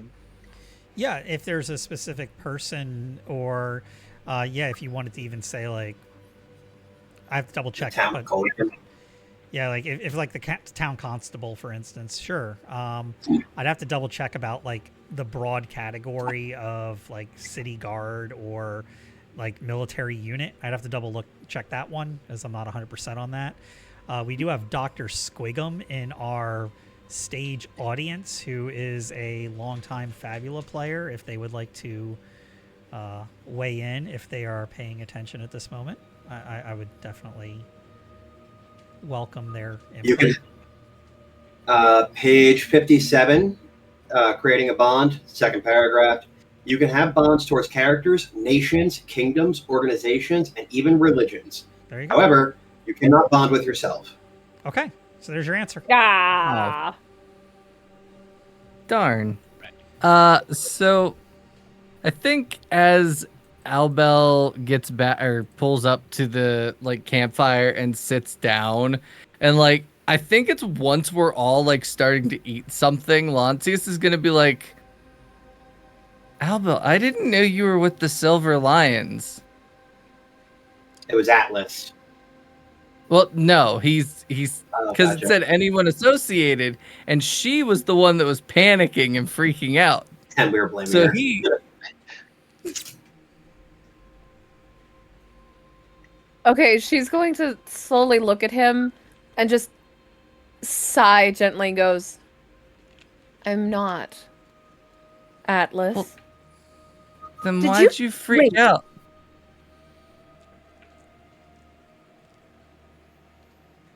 In due time. I just Hand look me the over at poster. Atlas. I'm just like, oh shit. He hands it over, Just and like like connecting a dot. We're just She like, oh, shit. unrolls it. She unrolls the poster, takes a look at it, goes, Atlas, I hate to tell you this. They got your nose wrong. She tosses it at him. Like gently just tossed to him. I catch it, open it up, and go, oh, they got a lot of things wrong. I am not nearly this ugly. Oh. But if I were to take a guess, they're the ones who can tell us about this poster are the Silver Lions themselves. It'd be time for a homecoming trip. A little earlier than I expected to. Sorry, Cyrus. Another one on the run. Nothing else. They should be able to help us out with this. Also, apologies. Turns out it wasn't your fault. I suppose a my bad is in order. But we do have alcohol. Plenty of bourbon. I don't think time for Don't that worry trip. about it. I've needed to leave for a long time anyway. But I stayed because all of you showed up. And somehow you liked convinced us. me that I needed. I just Don't begin, bet on it. I just begin pouring some shots. She just looks like she's about to reach over and choke him. But you can tell that it's I'm gonna choke my little brother kind of thing. And don't bet on it, sweet cheeks. Like a pet. Don't bet on it. Uh, Yeah. Like your favorite cat. They just broke something expensive, but aw. Yes, and part of the reason that we ran, do you remember when I said those were Falcon 4 engines? Yeah. They're expensive. And if they're willing to send them out on one bounty, they'll send them out on others. The pricier the bounty, the better. And it's been a long time since I looked at the price on my head. Speaking of, what is the price on my bounty? On a scale, Pitiful. not much to a lot. Not nearly enough. It's not a Well, bounty. if it's moving Falcon 4 engines. It's not a bounty. It's an not a official bounty. arrest warrant. Oh, What did you do? hot. Yeah, these Boy's they got a did, rap they sheet a sent mile long. yeah they sent actual like city officials, it seems, like kingdom representatives, not bounty hunters. These were They burned easily. soldiers. I was like, oh, okay. I would make some lazada saying of you don't have to come with me at all, but seen fleeing town with me. Unfortunately, you're all in the basket anyway. She just says, "What did you do?" Couldn't tell you. But I think this actually brings me a bit closer to something I've been pondering for a while. There was somebody who was stealing from my family, stealing from me. Who knows? Maybe I kicked the hornet's nest. Well, they did have these symbols that I didn't recognize. I don't know if they might mean anything to any of you. She looked at Lancius. He didn't actually kick a hornet's nest. It's a saying. Nobody got hurt. If I did, you'd be the first to know. Well, Why, what's he- obviously he didn't kick a hornet's nest. He doesn't have any bee stings. Well, it's because I have Cyrus with me. Squeakers chimes up. Hornet stings. He said hornet's nest, not bee's nest. It's all the same. No, they're not. Be My specific. man! You tell a hornet that they're a bee, and you see what happens. You're gonna get stung. I'm not gonna talk to bees. At not? this point, he's just talking normal, like leaning over to Squeakers. Like, I'm not gonna talk to bees. That's weird. Bees have honey. He slowly reaches over and takes the bottle of bourbon from Cyrus and is like, "Oh, this is good." Watching this happen, like, aha! Lancius looks at the shot that Cyrus poured out for everybody. He's like, "Oh, cool, thanks." Takes it and she's like, "That's horrible." How old are you again? Bourbon. Right. Uh, Gotta put some hair on his chest. How old am I? I'm 87. This might be a good time for you all to describe your characters as well, since there was no formal description of what do your characters look like. That is like 16 in Elven years. I am telling your parents. Like, where are your parents? Oh. Cat from the cat from the Puss in Boots. Oh. If anyone would like to go first. Well, since we decided to wreck my appearance to begin with, Albel is about 5, I would say 5'11", quite tall, very long platinum blonde hair like this. I am literally dressed as her. Peacock green eyes. She has a very sharp features. Almost her nose is almost hooked, so she looks rather like a hawk. If you've ever seen that description of a person. Slightly broader shouldered, long leg, hourglass figure. More accentuated by the fact that she wears a corset, like me. But she's got weird hands. She has an additional joint on each finger, to the point where it would be maybe an inch longer, not much more, probably not even more. And you don't notice unless you stare at her hands, you don't notice. But you can, if you're watching her use them, something doesn't seem right, kind of thing, slightly alien. This is a commonly used trope with my characters. Don't worry about it. Yeah, that's her green coat, spruce green coat that you've never seen her wear now.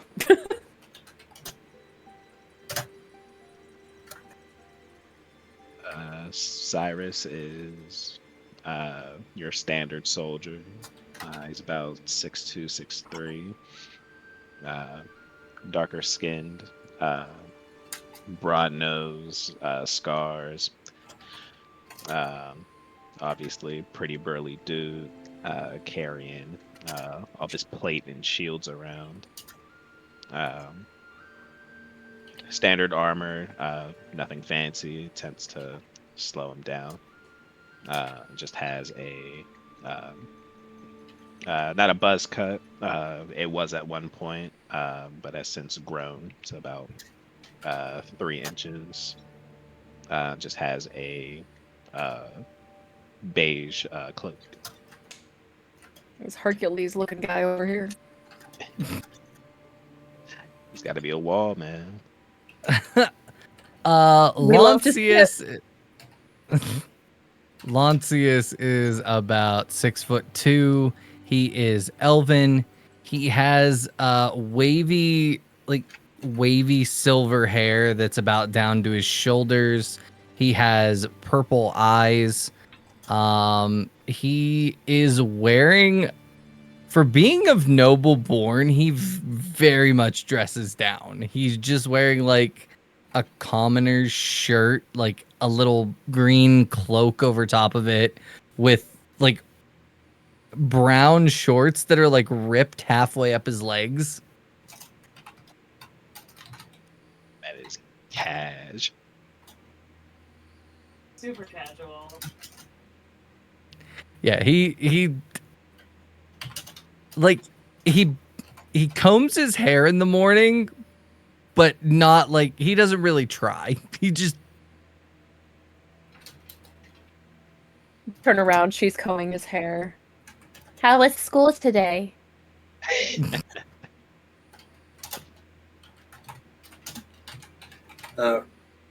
like Oh, go ahead. I didn't cut you off. okay.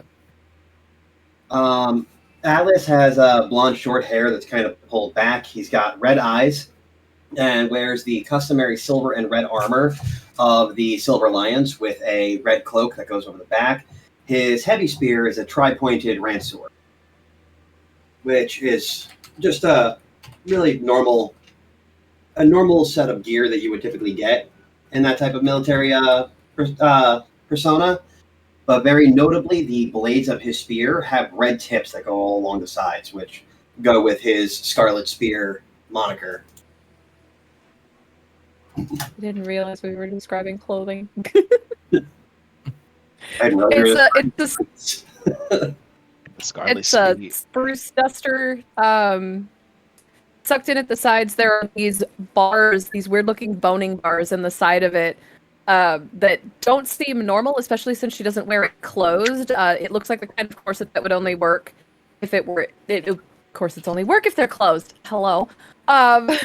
But since it's not open, it doesn't make sense how it's retaining the shape. She is wearing a corset. Let's go with red for the day over a white shirt and black leggings. No, gray leggings with black mid-calf boots and a heel. Go with that. Okay. But yeah, so as you ask how old Lancius is, he goes, I'm 87. And Atlas immediately jokes back, it's like 16 in human years. I'm telling your parents. And then hands you another alcohol. Ah! I think Lancius like hits that one, and you just kind of like see like the wavering of the eyes, like someone who's starting to get drunk. He's like, it's terrible. Why do we drink this? She stops him and goes, "Are you starting to feel a little weird?" Oh yeah, very weird. Stop. That's why they drink it. It will make you sick. Okay. And stupid. She's not wrong. Don't. You already you told me I'm stupid already. Yes, but you're actually not stupid. That's the problem. Ah, okay. You don't do stupid things. That will make you do stupid things. That will actually be stupid. Right, Atlas? Who's not allowed in my shop after dark when he's been drinking? Is it you? It is. I hold no bearing to that party whatsoever, nor do I know what you're talking about. Is it because you got blackout drunk? Maybe. Drinking that. Oh, yeah, you did And blow And it. she's very... hammered. She's very warmly laughing. Like, she's not actually following through with the meanness here. She is... It is clearly a funny memory to her that she does not hold against him. I said we never put that door back up.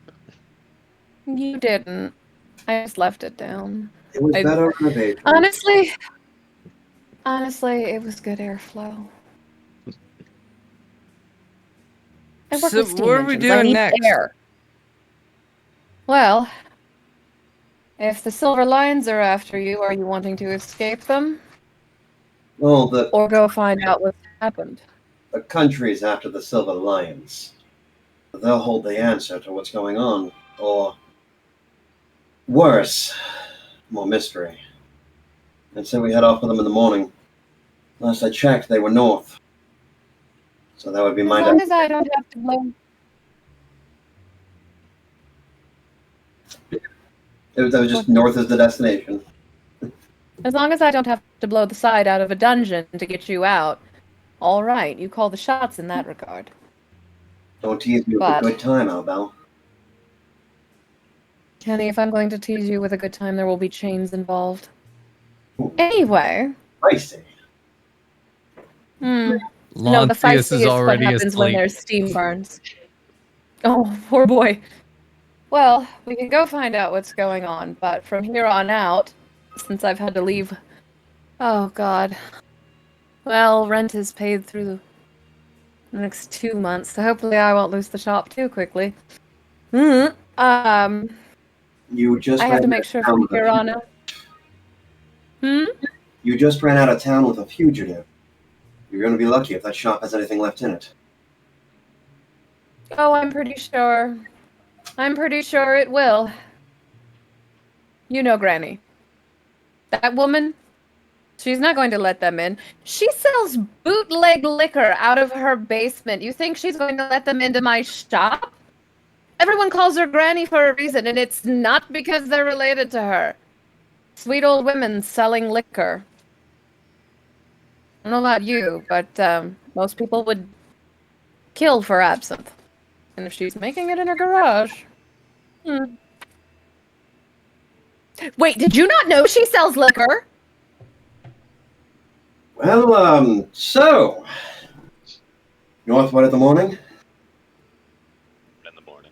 Yeah. And if you see a quick, if you are looking, you'll see a quick, very seldom grin come across Cyrus's face as he's looking on the scene with the three of you here.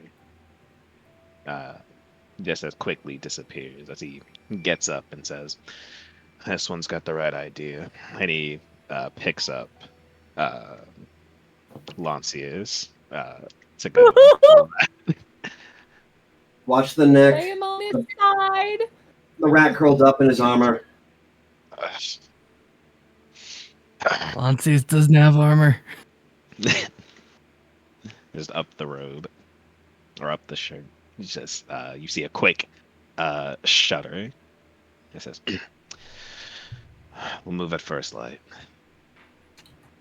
Can do. I will go to bed."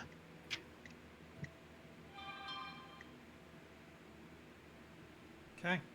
She's still sitting there by the fire, probably significantly later into the night, and she's just running her hands. She's pulled out the notebook, still bound in all that black wire. And this stuff is thick. This is thick electrical wire.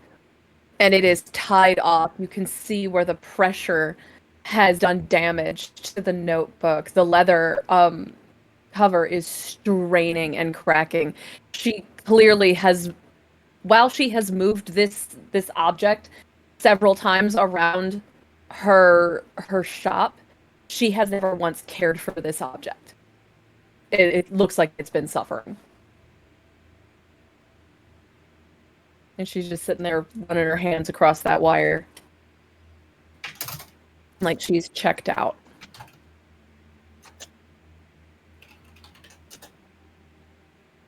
Are you making sure that like everybody else is asleep when you do this, or are you within friends? Doesn't matter. Within friends, doesn't matter. So I would assume after a crazy night like that, probably both Cyrus and Atlas would probably still be up. The adrenaline's still coursing through the veins. I probably won't stay up too long. I will retire. Setting up we got a watch situation. This is a system where that's not really an important thing, to be honest with you. I'm not gonna do the ambush at night type thing ever with you guys. So video game logic. You go to bed in the tent, time kind of Bloop, bloop. You want to go exchange some blows, Cyrus? Bit of training in the night? Still got a bit of energy. Might as well. Stay sharp. And Albel, She just slowly. whatever issues made you run from town, they are your own. You can feel free to tell us whenever you need. But it is rude to make the boy worry. Please let him know it'll be okay. Even if it's a lie.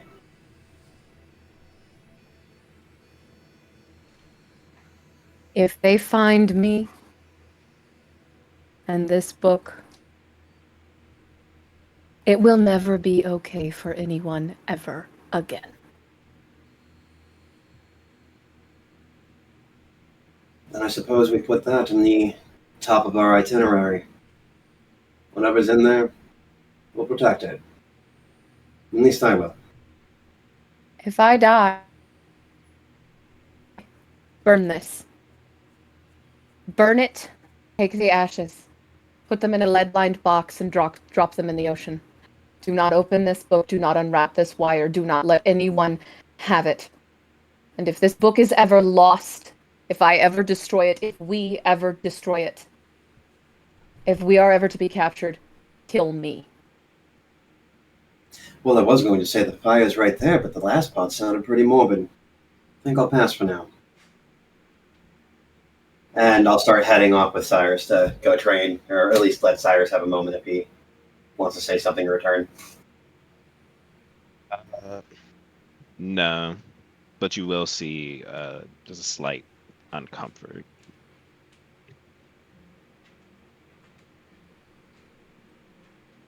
And she just goes back to staring at the fire, touching the book. Getting all friendly with it. Anyway.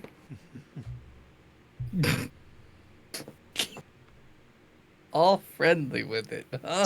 Something tells me her bond's going to be set with that book tonight. Mistrust, probably. Listen, no.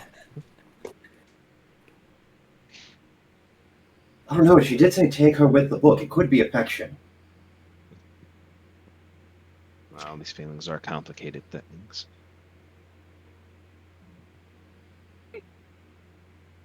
I'm a child of God. Sorry. Well, no matter how much complication it can be, I'm glad to have somebody I can trust by my side. And I punch one of your shields. And they go, ow. Yeah, be careful there. Shut up. I always have my others protecting me. And likewise. I said, regardless of what you've done, I'm sure it's something they can just pull out of their asses. They're good at that. Well, one can never be too sure when it comes to the noble breed, but my guess is wrong place at the wrong time. So, I feel like this might give us a clue. As I'm just twiddling the lapel symbol that I tore off one of the guards. May I? By all means. And does this mean anything to me? Nope. Not a thing. Completely foreign. It's not Jerseyan, Yorion, or... If anything, it could help as a disguise in a pinch. Make a good point. We could have taken one of their uniforms. They were crispy, so... They were standard Kholigen Suppose that- military uniforms as well. It would make for a good disguise. Say keep it on us. Worst case scenario, could be a writ of passage. Whoever their new boss is. I think that's where we may be able to find some answers. Wonder. As I was looking around town as we were on our way in, any of the other normal guards in Amara share that lapel?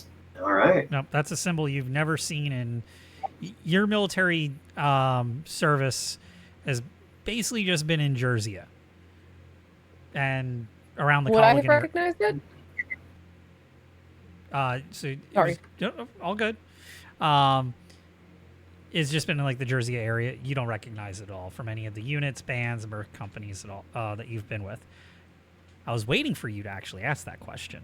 Son of a bitch. Because you do recognize it.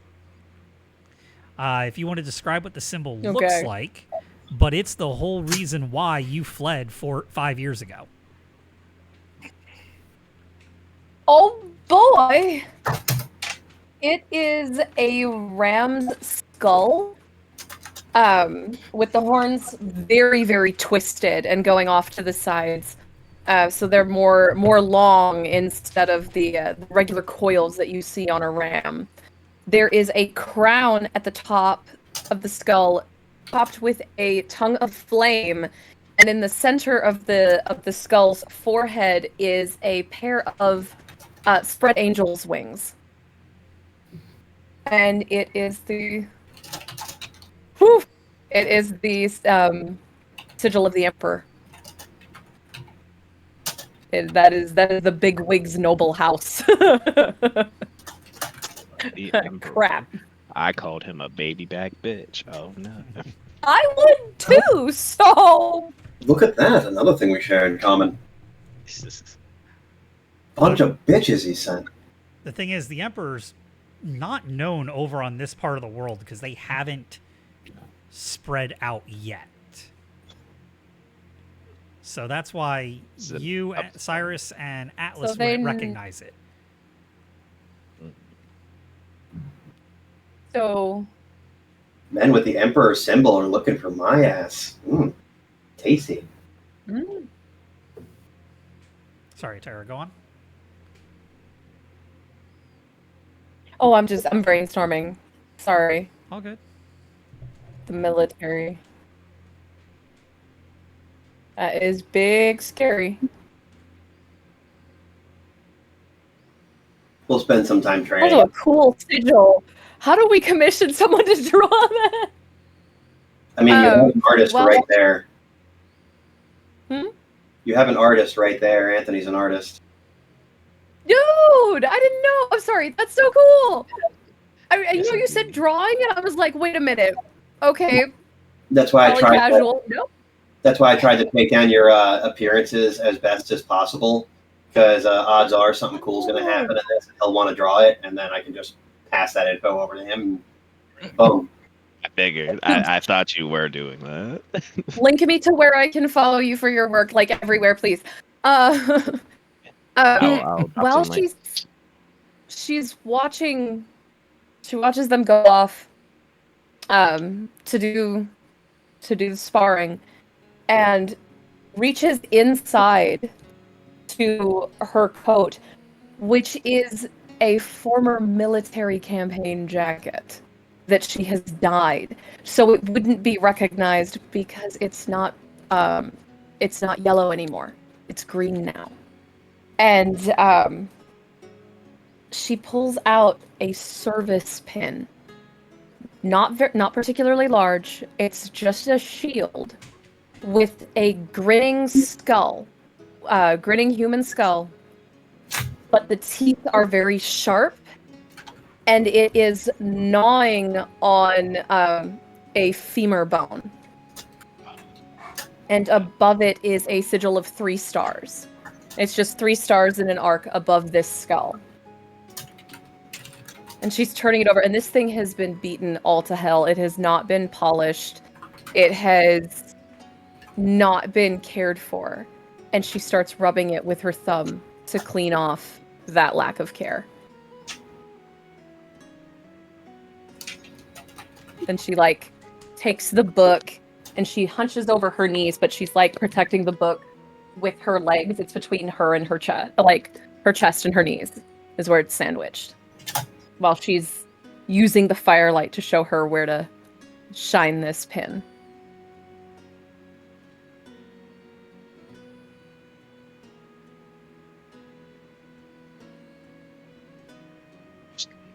See, I knew I should have put that mistrust on. You can do it next time. All right. I didn't want to come spicy right out the gate. You should I- have. I assume we all crash for the night and wake up the next morning. Yup. I do. Okay. So I will give everybody the option because we're approaching the 2.5 hour mark here. We could press forward, or we could use the save point and pick this up again in 2 weeks. I would like to use the save point. Okay. Me as well. I do have to get up in the morning, Sounds good. as I'm sure everyone else does. But Save point it is. Although at the same time, Awesome. my back-to-back Sunday to Monday, I need a bit of a rest time. I have my for me it's gonna be Monday and Tuesday. Awesome, guys. Thank you for joining. We'll do a quick post-session thing here right after we end the stream. Turn the recording off. This has been the first episode of our Fabula Ultima game, which we will come up with for a name of. And yeah, we'll pick this up again in 2 weeks. Thanks for stopping by and joining us.